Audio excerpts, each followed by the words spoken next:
What's up, everybody? It's Chris Denman in St. Louis, Missouri. Tonight, a very special Drinks with the Band. We've got our first live performance with Laura Jane Grace at Central Stage in Grand Center, St. Louis. So we're excited to get to that shortly. We'll throw to that. But first off, we got to say thank you to all of our wonderful sponsors. We got the great Jack Daniels, Dirty Sue bringing it. So many cool things. We're doing Dirty Sue prize giveaway tonight as well. On God, shout out to the coolest art hotel in St. Louis. Snappy Bigman, grab a cup of coffee if you're not drinking the drink of the night tonight. And then Music at the Intersection, great music festival coming up in September of 2022 right here in St. Louis, Missouri. Bunch of great artists along for that.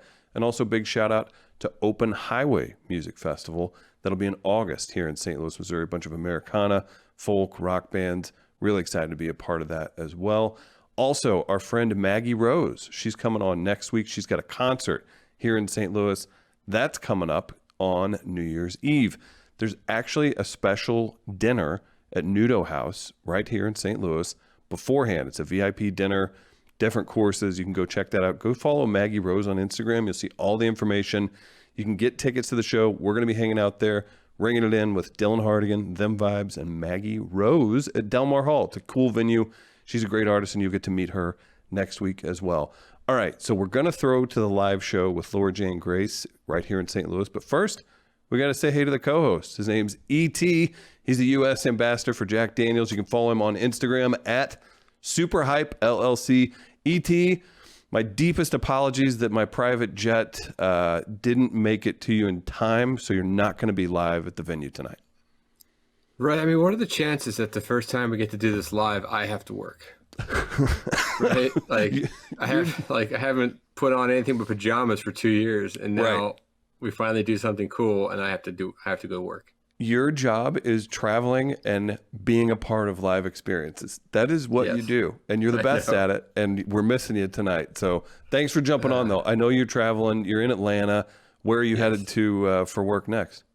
Headed to Nashville and then Jack in Lynchburg. Very nice. And before we move forward, we did have a star. So when I say work, I mean it's still super fun. I just don't get to come hang with you and see our live show. Exactly. Well, we'll hold it down for you. We've got drinks here, all that fun stuff happening. I do want to talk about something that happened last week. We had, you would say, a star was born. Yes, I would say that. Hey Jude, Judy Toupin made her Drinks of the Band debut. How was the trip to Philly overall, and is she still reeling from her stardom? You know, yeah, because she keeps getting texts, and then I keep getting texts from her friends saying, "I think you should be replaced with your mother." So like it was a win on one hand, but on the other hand, it's people are looking to get me out of the show and bring in my mom. Well, she did a great job. I think we have a photo. Yes, look at this. And by the way, kudos to her with the cool condo, and what a backdrop. That was great. I had a blast having her on, so thank you. No, it was great. No, she absolutely loved it. We went to dinner afterwards, her favorite restaurant in Philly, and she did get a ton of texts telling her how much people love seeing her on the show. So that's incredible. It was awesome. Yeah, it was really great. Well, I'm pumped about it. As far as tonight, we've got a drink to get to. You've got prizes galore. Yes.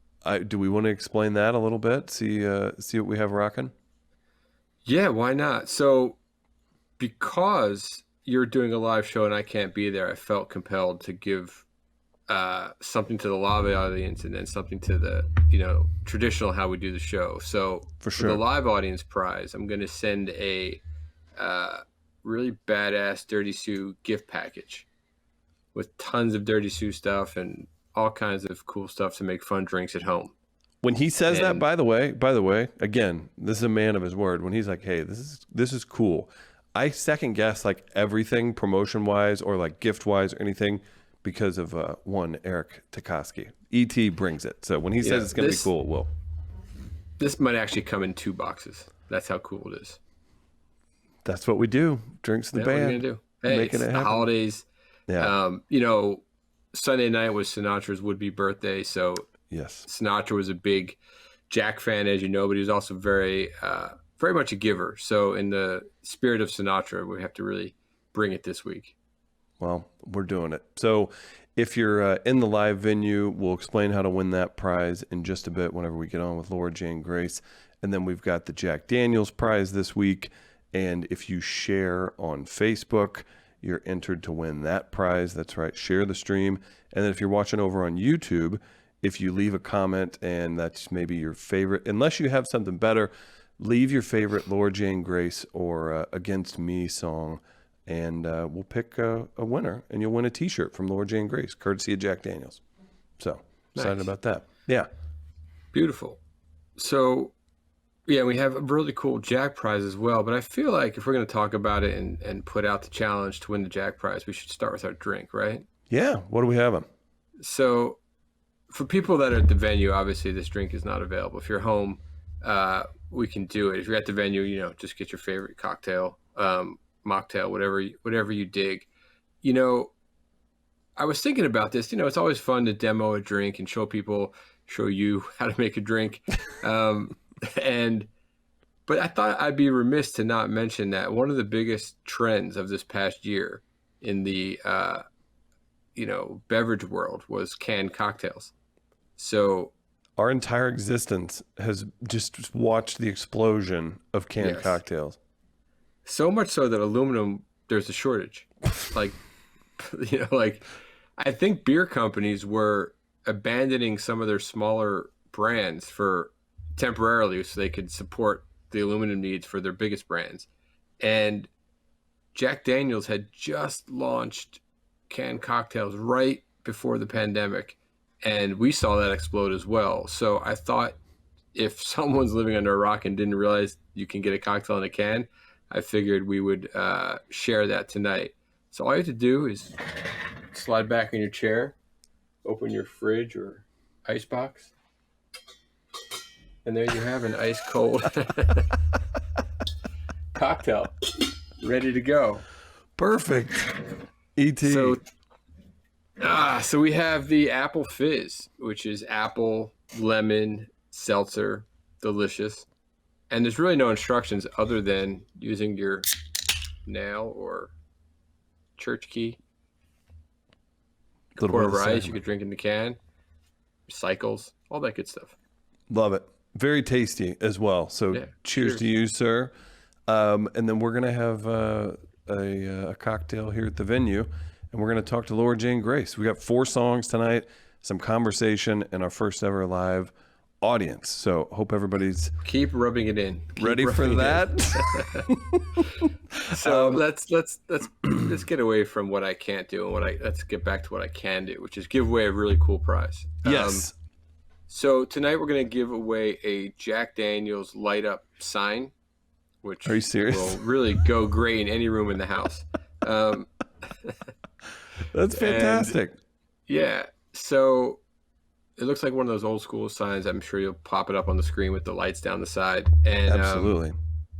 I figure in the spirit of missing out on things, like I'm going to miss out on the live show tonight.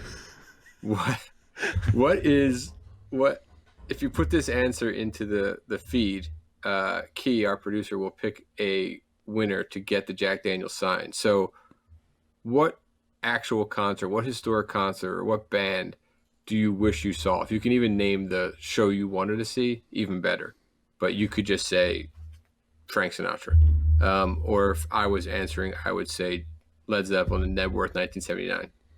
So that would be the show I would have wanted to see. What about you, Chris? What show did you miss in your life of a band that you love? Man, I'm trying to stay away from I would have, I don't know exactly the show. I'm trying to place it, but they're seeing like the Replacements in their heyday whenever they could still play like normal.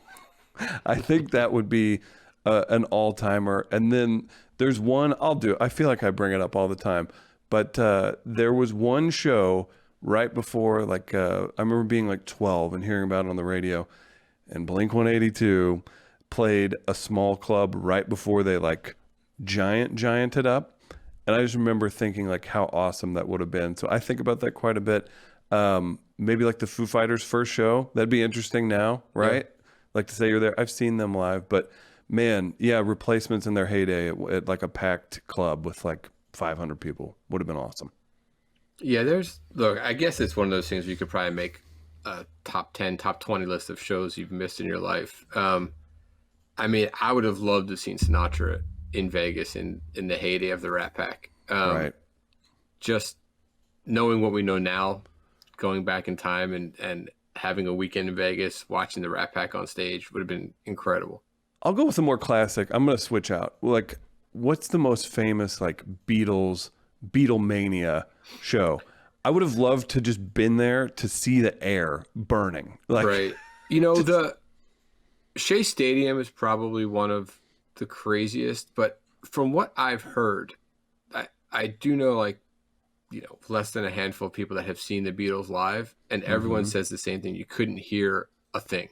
See, you that only would be heard something to talk about. You only heard kids screaming and then watching them faint and being carried out, which, yeah, I guess that would have been amazing to watch. Yeah. So let us know. I said earlier, share it. So share the stream on Facebook and then drop a comment letting us know what historical concert you would have liked to be. And we're going to pick and we'll announce the winner for that by the end of the show. E.T., great poll. And that's a great prize too. Yeah, good times. You see the picture behind me, the Keith Richard behind me? Mm-hmm. So Henry Diltz, the photographer, took that picture. He was at the Beatles at Shea Stadium. And the guy he was with, the lead singer of Love and Spoonful, was John Sebastian. Yes. Somehow he was invited backstage to meet the Beatles before the show, and he brought Henry with him. And Henry's like, I was backstage at Shea Stadium, and I chatted up Ringo Starr for 20 minutes. And what's funny is, I think in the 80s, he and Ringo reconnected, and to this day are really, really, really close friends. And he doesn't think Ringo ever remembered meeting him at Shea Stadium. Of course but not. They then reconnected, 20 years later and became very close and still close to this day. That's incredible. Yeah, when you're a music photographer, you experience so many cool things that, like, we'll go to the concert, and even if you have great seats, right? Like, let's say you're fifth row center, it's got to be different if you're backstage and seeing the band get ready for the show, seeing the band after the show, or just seeing the band like hanging out. It must be such a different world. It's so true. And if you all want to learn about Henry Diltz, you can go check out Rock on the Rocks on YouTube. There's a conversation with a gentleman with E.T. That's his podcast. Go check that out. Henry's a great dude and a legendary guy. So yeah, super nice guy. Absolutely. E.T., I don't want to rub it in, but we've got Laura Jane Grace live here in St. Louis. 4 songs, some conversation, and a live studio audience. What do you think, man? We're going to give away some prizes. I think that I'm going to stop feeling bad for myself and be happy for you that you get to be at the first Drinks of the Band live show and hang out and check out Laura and see the show. So I'm happy for you. Don't do it again, but I'm happy for you. Right. We'll get you here for one of them coming up. And again, just like I told Langhorne Slim about seeing him in 2006, I saw Laura Jane's band Against Me in 2005. I think this is where we all thought we would come together on a podcast in 2021. Yeah, exactly. Yeah. I think you're right. E.T., safe travels. Thank you for the canned cocktail suggestion. We're going to throw it live with Laura Jane Grace. Thanks for tuning in, everybody. Let's rock it out. E.T., farewell, buddy. We'll see you next week with Maggie Rose. Sounds good. Take care. What's up? I told you guys earlier, I'm Chris Denman. We do Drinks with the Band. This is going to air on YouTube. We're pre-recording in case any of you say anything nasty. We want to take that out. This is going to be on Facebook, YouTube, all that good stuff. This is our first live one, so this is amazing. You guys have joined us. We have an amazing guest tonight. Laura Jane Grace. Give it up. Coming out. Let her hear it. Oh, she's here. Great to see you. Lovely. We had to keep walking away from each other backstage. We're like, keep it fresh. Keep it fresh. We got to talk. Wonderful. Laura Jane, great to have you in St. Louis. Thank you for having me. What do we think? Everybody excited? Actually here? Cheers. Excited to be here. All right, so Drinks with the Band started, I guess, right at the beginning of the pandemic. Wanted to support artists. Jack Daniels backed it, throw some cash at him, everything else. I do want you to know, this non-alcoholic, she's going through these tonight. It's going to be a party. Very not fucked up. Right, it's going to happen. So I assume all of you are Laura Jane Grace fans that are here in the audience. Super fans, right? One more time. So how we do this, we chit-chat, we hear some songs, and we have some fun. Laura Jane, I'm ready for this. I'm ready too. It's like, I gotta get out of here. The stream's going. I got nowhere to go. Yeah, you're in St. Louis. Yeah, obviously you're doing a podcast in St. Louis on a Wednesday night. No big stadium show. Not tonight. Not tonight. Okay, so that is super interesting. Before we get into our first song, you've been hanging out in St. Louis a lot. Did a little stalking on the Instagram, hanging out, going to the Fox, doing a little here, a little there. Why St. Louis? What's going on? I've been here on and off since, I guess, June. And I still live half the time in Chicago, but the other half of the time Do you love that city? What's that? You love that city? Chicago? I hate Chicago. Like with a passion. What? I've made it part of my identity to the point where I'm like a pariah on the streets of Chicago. Okay, let's focus on the positive. So you're here in St. Louis. As somebody who's been a fan for quite a while, whenever I kind of noticed that, and I'm like seeing this, I'm like, this is St. Louis. Like maybe if you were like an ex-Cardinal player, I would understand it, but I was like, I don't get this. What's the tie? Are you enjoying it here? Like let's get the backstory. Sure. First off, I genuinely love it here, and I guess like I'm kind of in the middle of an extended like midlife crisis / pandemic freak out. I turned 41 last month, and I had very much arranged my life to work as a touring musician, part-time parent, and have a setup in Chicago that was tailored to that. And then the pandemic hit. Right. And I found myself in a position where my life had completely changed. So I spent like a year in my apartment every other month kind of alone, because I do month on, month off parenting. And I was losing my mind, and I needed to change. And again, as I said, I've never really liked Chicago. You were fairly emphatic about it. Yeah. So I started looking at like what my options were in neighboring states, where I could go, where maybe someplace would be cool to spend time, and was limited by driving distance. I had to be driving distance from Chicago. And because of my upbringing, my past, I had always never considered St. Louis just because it's in Missouri. My dad lives here. He lives like 2 hours away from here. When my parents divorced in like 1992, my dad was Army, so he was stationed in Fort Leonard Wood. That's where he finished out his service. And I used to have to come up to Missouri every summer and every winter. And from where were you growing up? From Florida, which is where my mom went. And I hated coming up here to visit, but that was because my dad was in the middle of the Mark Twain National Forest off of Fort Leonard Wood, where there's nothing but like tattoo shops and movie theaters, and it's just a terrible place. There's like a Walmart, but we used to come into St. Louis, and we'd come and see Cardinals games. And I went up inside the arch when I was like 12, 13 years old. Did you feel like you're going to fall out the window? It's jarring how it kind of sways back and forth. Sure. Like, but that was a long time ago, and I've been meaning to take my own kid up there since coming back, but had always it wasn't considering St. Louis as an option or anything like that. And after I'd exhausted looking through every place in Detroit and Milwaukee, freaking Rockford, Illinois, like just everywhere. Rockford? Yeah, Rockford? Rockford. It's so cheap in Rockford. It's unreal. Okay? There's a lot of places that are cheap, but right. Okay. Well, so that was, I'm kind of on a budget, right? But so, eventually I was like, I'm being stupid not looking in St. Louis. I should look. And then the first place I saw when I looked at St. Louis was a place that used to be a studio, had a little bit of cool recording history to it.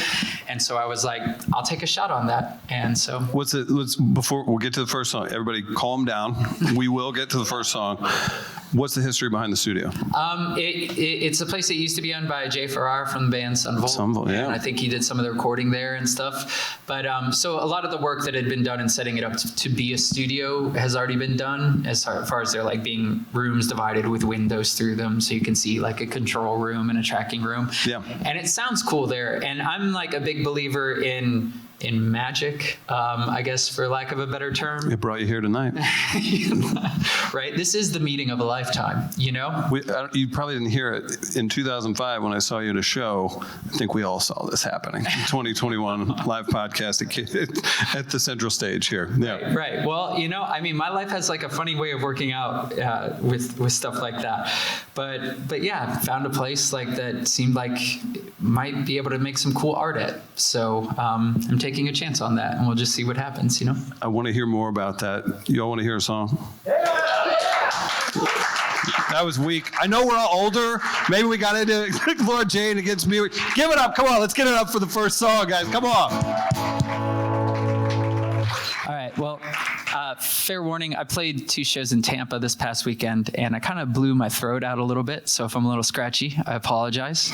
But don't listen. This is going to be great. Topically to what we were talking about just now, I feel like this is the song I should play. I hate the city of Chicago. Man, this place feels like nowhere. And the traffic makes getting nowhere take that much longer. I hate the Cubs, the Sox, the Blackhawks, and the Bears, and the Bulls. I could give a shit about the Pumpkin Slint or Wilco. Learn how to make a pizza, you fucking jack-offs. Say hello back when someone says hello, you assholes. I hate O'Hare, I hate Midway, I can't stand Chicago. Oh, the best part is leaving, 'cause maybe one day I'll never come back again. If I die in this shithole, float my corpse down the Calumet, 'cause I'd rather rot in Gary, Indiana. Miller Beach may actually be paradise. Miller Beach, Indiana is actually very beautiful. And as long as you are looking to the east, it's a paradise. But if you look to the west where all the industry is and Chicago is, then it's a hellscape. All right, Christ, you caught me. This is actually just another divorce song. Maybe it's not all of Cook County's fault, but it feels like another dog shit day in Suck City. Oh, Jesus Christ, could you assholes at least learn how to drive? Yeah, fuck XRT and fuck a bunch of Lollapalooza Riot Fest too. You and all your self-righteous hipster hoods can go to hell. I especially hate Logan Square, because that's probably where all you assholes would live. For every reason that you love it, I can't stand Chicago, but when I head north on Lakeshore Drive, I fly and I close my eyes and I reach the magic point and I run for magic miles. Yeah, when I head north on Lakeshore Drive, I fly and I close my eyes and I reach the magic point and I run for magic miles. Lake Michigan becomes an ocean, and I know somewhere beyond is waiting just for me.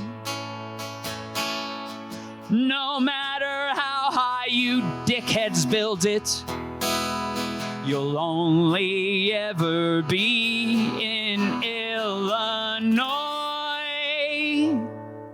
And that'll always be way too close to Missouri.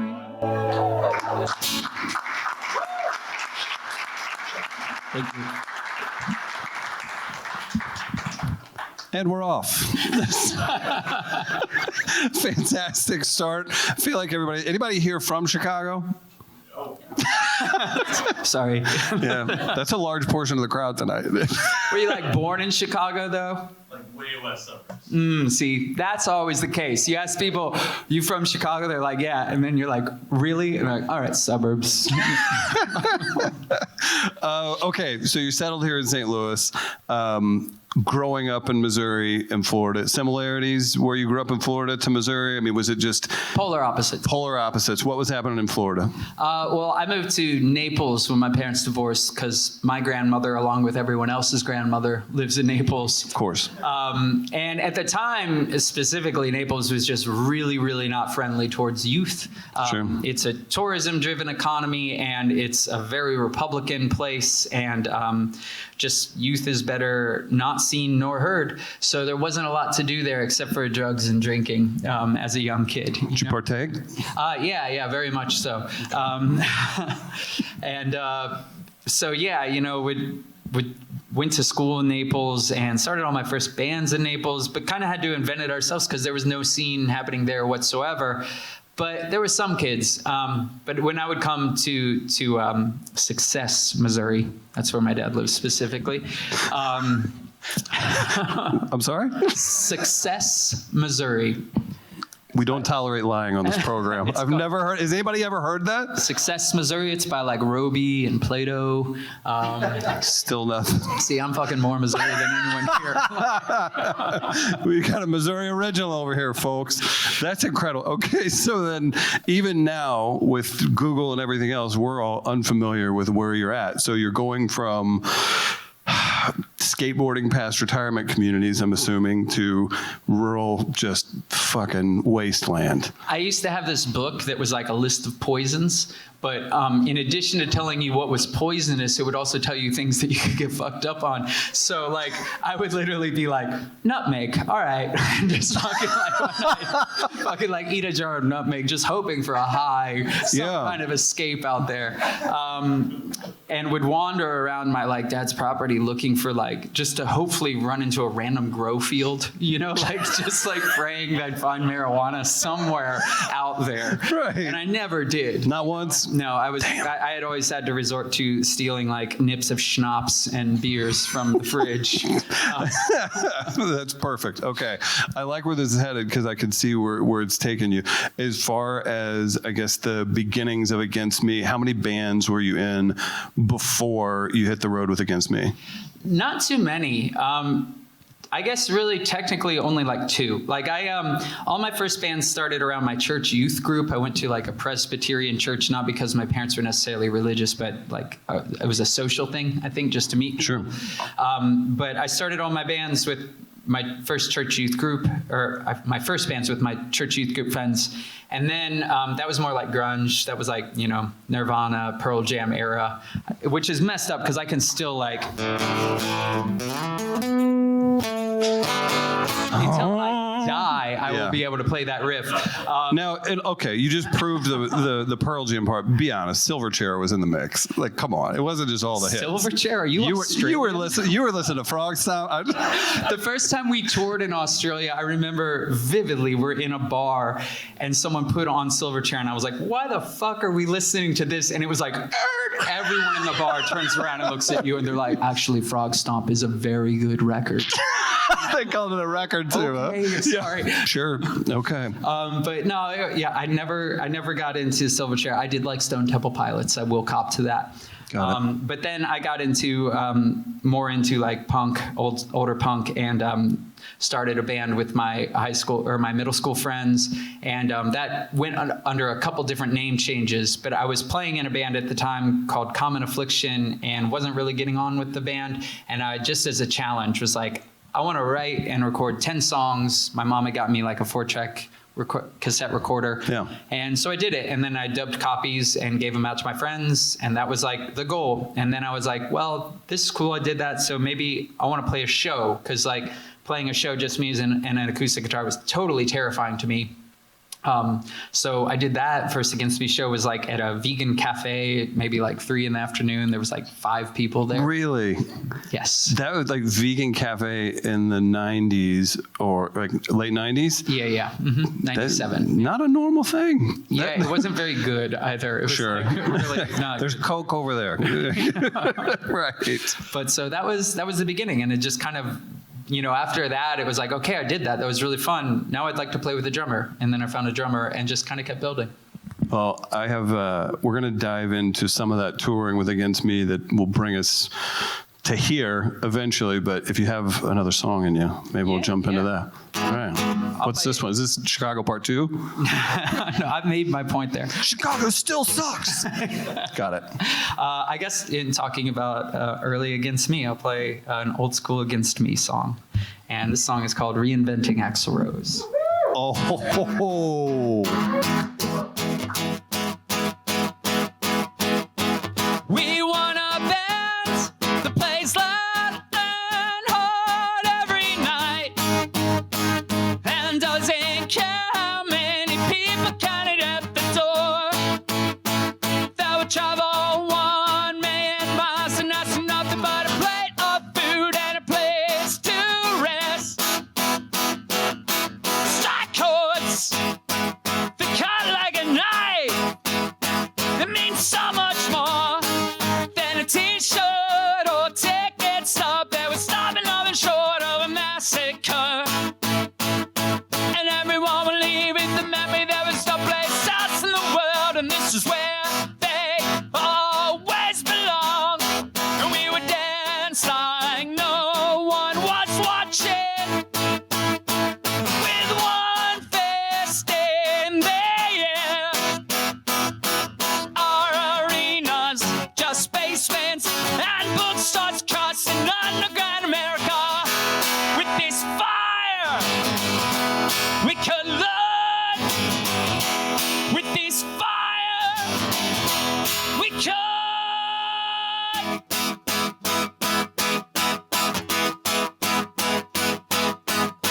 Just give me a say where the music gets free and the beer is not the life of the party, and there's no need to shit talk or impress, 'cause honesty and emotion are not looked down upon, and every promise that's made and bragged is meant if not kept.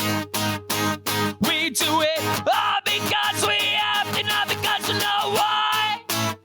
Beyond a gender, race, and class, we find what really holds us back.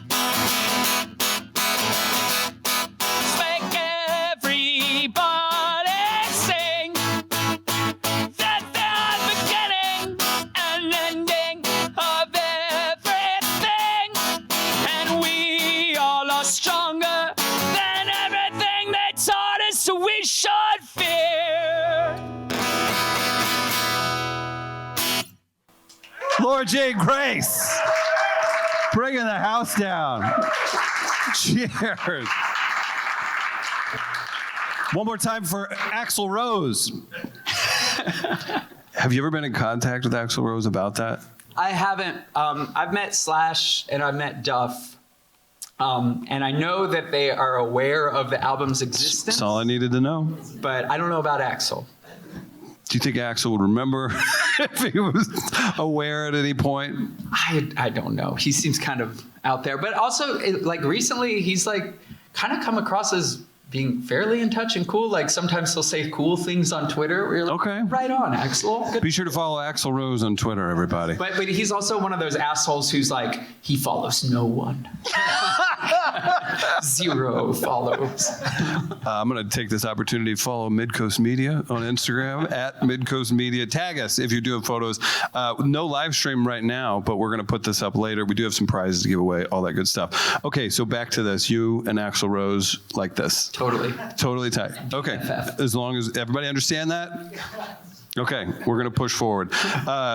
That album was seminal to a lot of people. Do you feel like that was the big, like, did you feel like you got your hooks in with that album with the fan base? It opened up a whole new world for us. Yeah. Yeah. I mean, it took off and outdid anyone's expectations. Like, that album was technically recorded in 2 days, but that was because the first day we went in and played everything too fast. So the second day we had to go in and re-record everything. But like, you know, mixed in the same day too. So it cost maybe $800 to record, and it went on to be like the biggest selling record on No Idea Records ever. I have no idea how many pressings they did of it. Nice. Different vinyl Nice to bring it back around. variations. Yeah. I think conveniently for them, we have no idea how many pressings they did of it. Right. Like, yeah, it was okay. Yeah, that's what happens. Right. That's interesting. Okay, so before I push past it, you've mentioned, we talked about Guns N' Roses, obviously, and Stone Temple Pilots got brought up. I heard somebody was talking about an artist could front like a legacy band. Would you ever do that? Would you ever front a band that you love the new? Who's your choice? Who's your choice? Oh shit, I don't know. I would take like any gig doing that. The idea of Striper. I don't know Striper songs. A band that I know, because like the idea of like, oh, I already like these songs. All these songs are already written. All I got to do is go out there and sing them. You know, like that sounds pretty cush. Like I look at some of the bands that like have made it a career out of being a cover band, and I'm like, that's brilliant. You know, the catalog, the merch takes care of itself. Right. You know, like what was it, that Bad Fish band that was doing the Sublime cover band, which was the reason why Sublime was like, wait a second, they're like making millions of dollars a year. I have a Bad Fish tattoo. Really? No, absolutely not. No. No judgment. Did you see that? Did you all see that? It was like, yeah, that was like we walked into a bar in Australia and trashed Silverchair. I love Sublime. Yeah.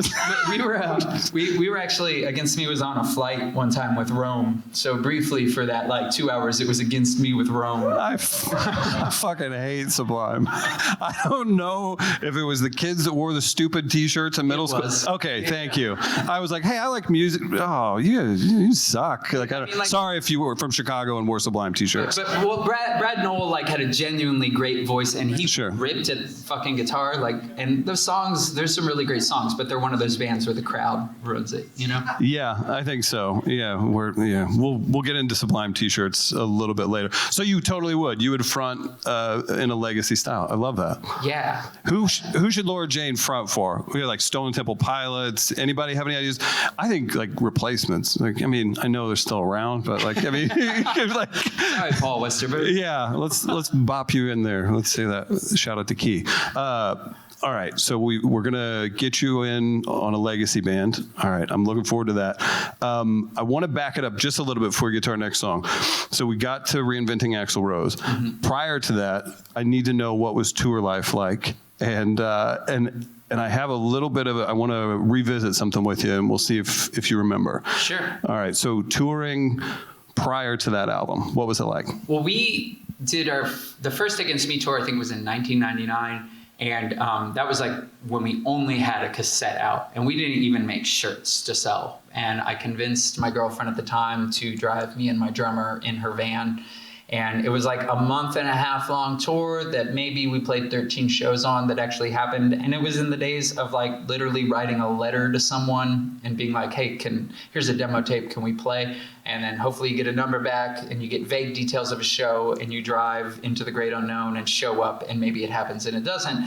But that being said, it was like pure adventure. It was the best kind of adventure. Right. We would sleep on the side of the road at like road at rest areas, just like anyone who would have us. We used to there used to be a policy with Kentucky Fried Chicken. The urban legend was that it was because a family member of the Colonel's died of starvation, was what we were told, but you could walk into KFC and be like, hey, I'm hungry, give me some food, and they would. But I don't know if that was actually store policy or if it was just because we were dirty pumpkins. Were you...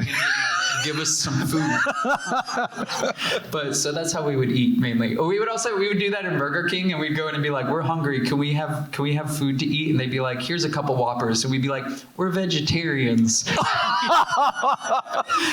the meat off the bun. Oh my gosh, but you made it through. We did, we survived, yeah. So I keep referencing this show I went to in 2005, where I brought up a few times, saw you at Mojo's at Columbia, Missouri. I went with a friend and I checked with him, and I was like, did Laura Jane was somebody in Against Me from Missouri? Okay, yes, it was you. And then it was, did they maybe reference playing with there's this famous indie rock place in Columbia, Missouri. Sorry if you haven't ever been there. It's called The Ranch. Yes. And it was a house where a bunch of smelly kids would play music. Fugazi played there at some point. There were like legendary things that would happen there. Did you ever play The Ranch? We did. We played on the very first tour. It was the last show of the very first Against Me tour was at the Ranch. And we the van that we toured in was a real hunk of junk, and by the end of the tour, it was totally breaking down. So we ended up getting stuck there and basically just crashing on their couch for a week. And I remember that they had a little retention pond or something. Sure. That we swam in. And the crazy part of the story is there was another band that actually played the show, and I forget what they were called then, but years later, we're on tour, random fucking place somewhere in America, and we're literally at the hotel after the show, and someone knocks on the door and they're like, hey, this is gonna sound really weird. I found your keys in a parking lot, and handed me my keys, right? Yes. Like, and I used to play in this band that played with you at the ranch all those years back, and now I play in this band called the Prids, P-R-I-D-S, and the Prids are awesome. Shout out to the Prids. Yeah, I can't remember, and I think they're from Portland, but I can't remember what their original band was, but they had a split 7-inch with whatever the band was. Maybe it was Amputee Set. Amputee Set was the Columbia band, yeah. So they had a split record with the Columbia band, and it was like this weird, like, full circle moment. And we're here today. Again, we all saw it coming.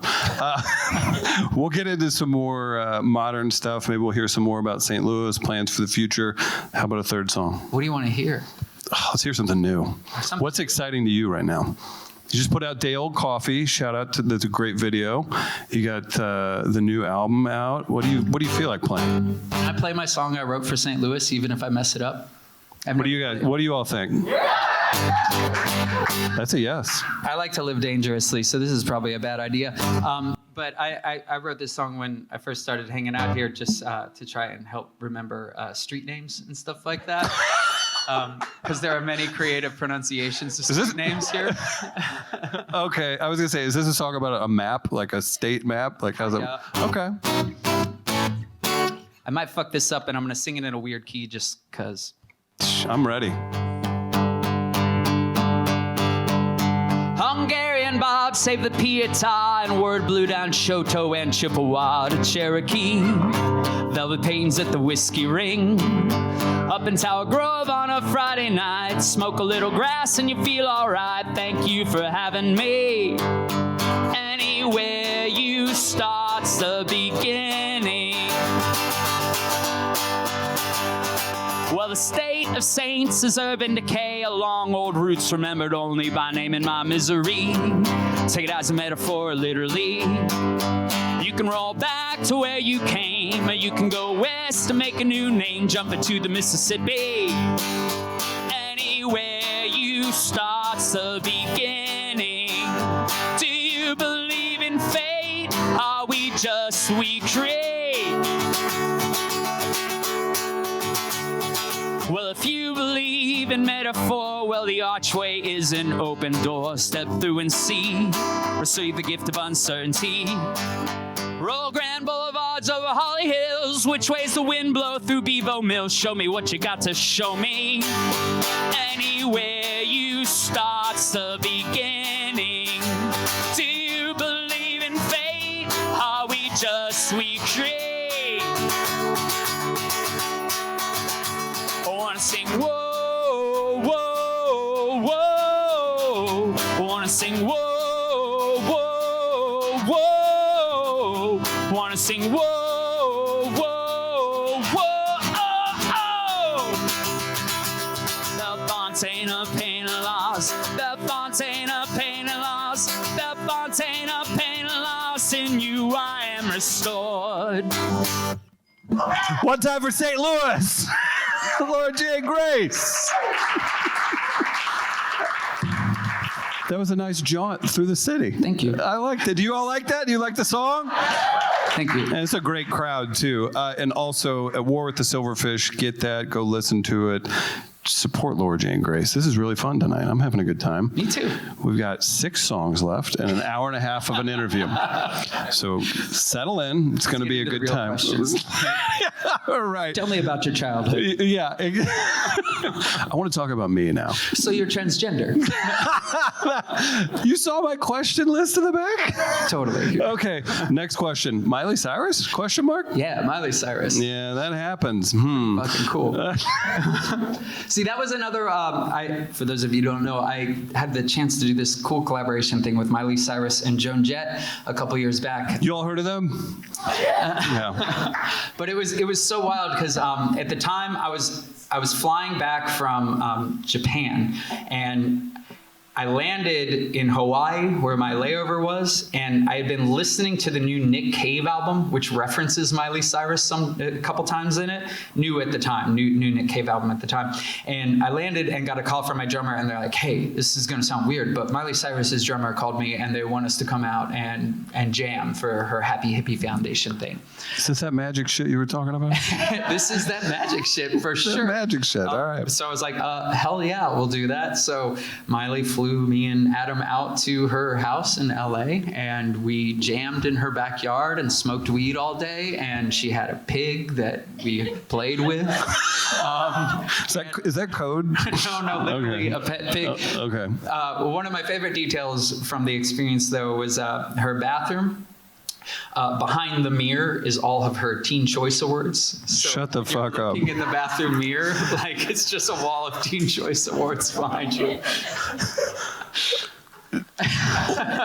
Teen Choice Award. Okay, got it. Are you sure you use the word super high? I was super high. Like they were for sure Nickelodeon Teen Choice Awards. Oh my God, that's amazing. Okay, so the surprise part is she was just a really big Rocket from the Crypt fan. Where your drummer was totally right. Yeah, is that what it was? Yeah. That's where Miley came in on. She's like, "Scream, Dracula, scream."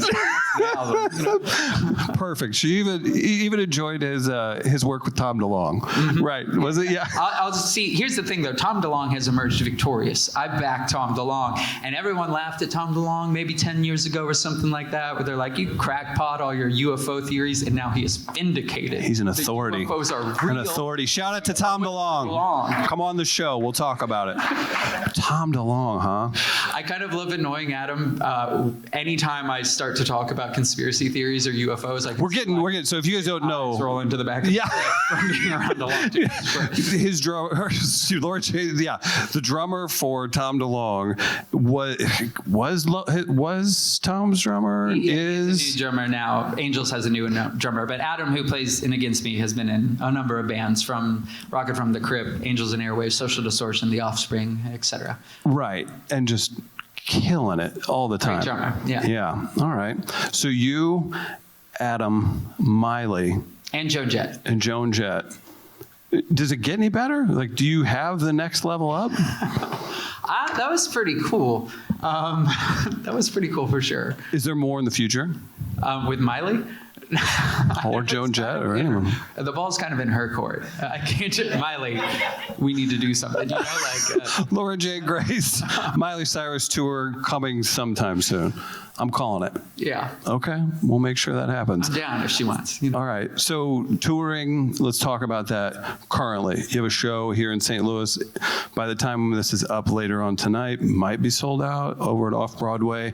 Was that something that you just put together as, like, Off-Broadway's a great venue, you've played all these times.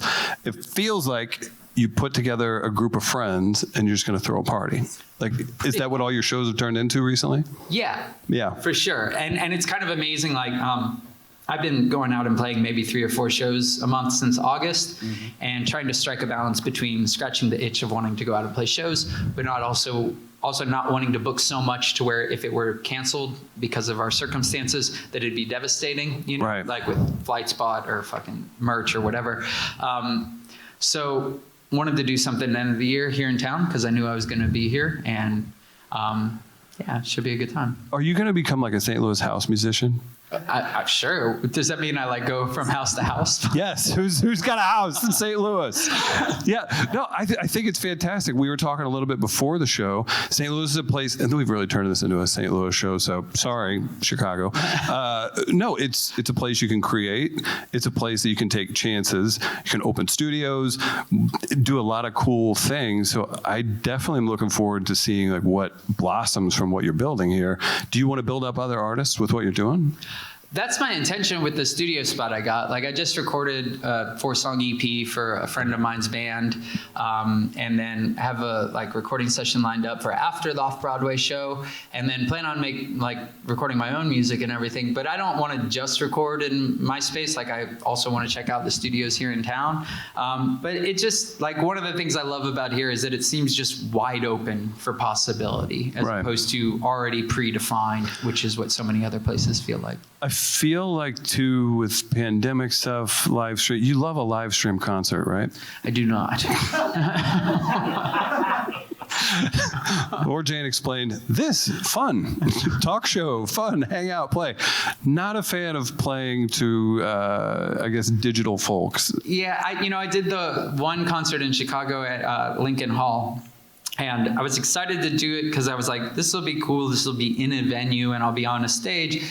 But it was weird, like, showed up at the venue and there's still people there. There's like, the people working the camera, crew, person doing the sound, person doing the monitors, whatever. And so as I'm sound checking, it's like a vibe gets going. We're all in a room together. I hadn't played for an audience in like a year and everyone's having a good time. And then the second it was like action, no one would even look at me. They're all just like looking down, doing their thing. So it was like this weird detached experience where you can't connect with the people in the room, even though they're the real people. And then you're trying to go on faith that there's somebody watching on a camera, but it's so broad that I just have trouble focusing in on it. Like I can do it if I know that there's one person on the other end of the camera. There's something more fun about that to me than a massive audience on the other end of the camera. And then it was like weird because, the light person's so excited to be there and do something, but they're like doing like a BTS live show where it's like flashing and I'm like, I'm with an acoustic guitar and this is supposed to be kind of sad. Well, there's so much emotion and you pour yourself into these songs that it's got to be strange. It's very weird. But you're getting through it. Yeah, but I do think that there's like real untapped potential with so many of the things that we've started in the pandemic, like live streams and stuff, where like it's the beginning of mediums and art forms that can be developed into awesome things, but it's just not there yet because we're starting out and figuring out how to do it. Like I know Bandcamp started doing some cool stuff with live streams and everything like that, but I think it'll progress and I don't think it should go away, even though I think the pandemic should go away. I agree. That would be nice. Give it up if you want to see the pandemic go away.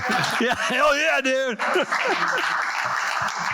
All right, so we've got one more song, and we don't go super deep on this show, but I am very curious, as a punk rocker who is living in filth, to playing with Miley Cyrus, to sitting on the most pristine stage you've had the pleasure.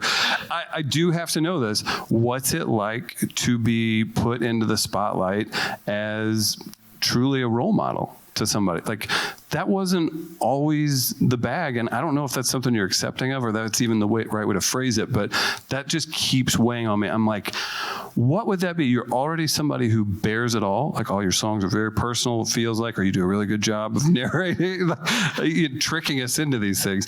But what's it like to be considered, a hero to a lot of people? And I don't mean that in a cheat. I know we're goofing around up here, but what's that like?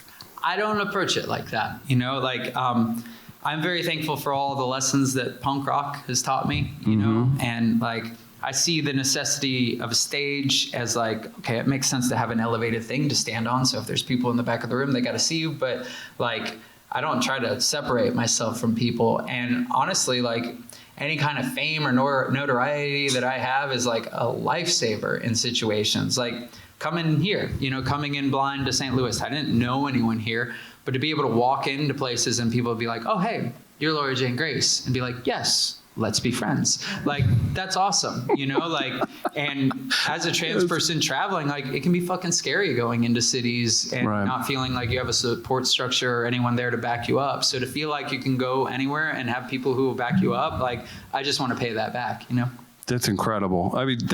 That's what you want to hear, right? Like, what a fantastic attitude to have, and just the forethought for that. Like, yeah, cheers to you. Cheers. I'm excited. Cheers to the crowd, too. You all have been awesome tonight. We've got one more song. I do want to thank all of you for coming out. Midcoast Media on Instagram. Follow Laura Jane Grace. Go to that off-Broadway show if you're here in St. Louis. Support the album. What are we going to close it with? I guess I'll play the song that I did with Miley and Joan. So. Oh, okay. You want me to hit Miley's part? If you can. Yeah. Sure can't. We'll go ahead and cut the mic. So the best part is I did 2 songs with Miley Cyrus and Joan. The first one, the 3 of us did, was a cover of Androgynous Replacements. We're all 3 up front singing. The second one was just me and Miley, and it's the song I'm going to do, one of my songs. But if you look at the video, in the background, Joan is stoned out of her fucking mind, lying in this like inflatable green chair with her sunglasses on. And you can only see her for a couple seconds if you're looking. Amazing. But it was very Go check it out. And if all of you haven't yet, again, see Laura Jane Grace show live. So thanks again. Take it away. my pleasure.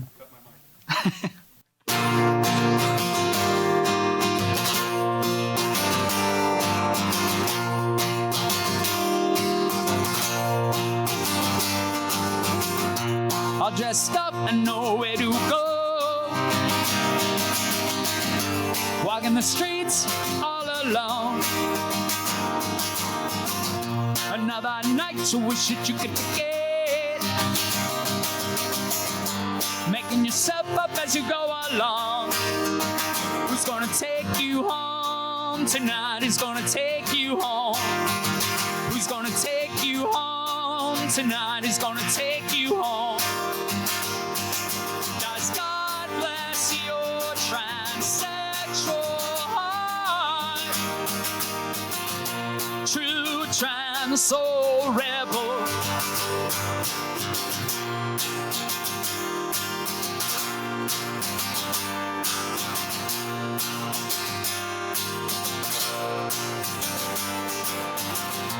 Yet to be born, you're already dead. Sleep with the gun beside you in bed. Follow it through to the obvious end. See your veins wide open, you bleed it out. Who's gonna take you home tonight? Who's gonna take you home? Who's gonna take you home tonight? Who's gonna take you home? Does God bless your transsexual heart? True trans soul rebel.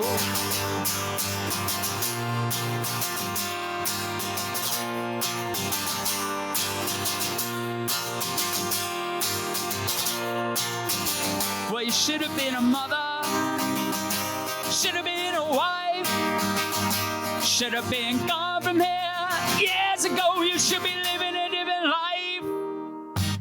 Who's gonna take you home tonight? Who's gonna take you home? Who's gonna take you home tonight? Who's gonna take you home?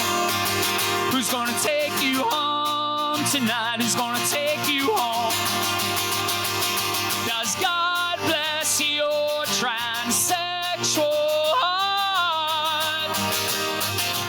True trans soul rebel. True trans soul rebel.